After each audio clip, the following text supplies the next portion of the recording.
In this video, I'm going to show you what to do when none of the interior lights on your Hyundai Elantra are working. It just may be the fuse. Open the driver's side door. Release the primary hood release lever.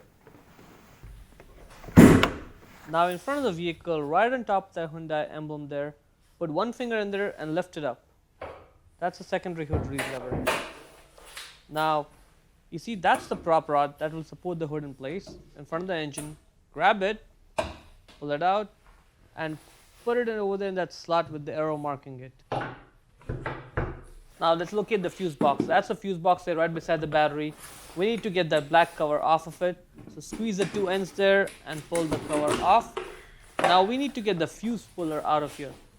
Okay? That white thing there, that's the fuse puller. So just pinch it on the top there and pull it out. Alright? See how it works? You pinch it from the top, it grabs onto the fuse, and that's pretty simple. Okay, let's get to work. Now the secondary fuse box is in the vehicle right by where the driver's left foot goes. So grab that panel there and pull it right out. Now that's the fuse diagram.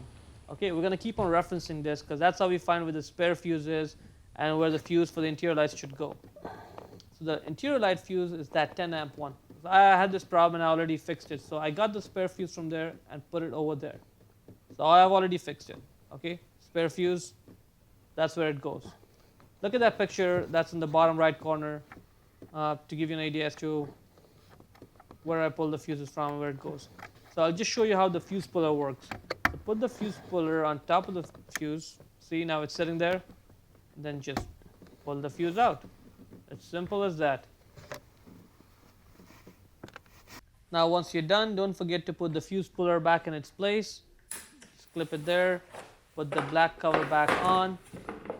Make sure it clicks. And now let's just close the hood. Pull the prop rod out, put it back in its position, and slam the hood shut.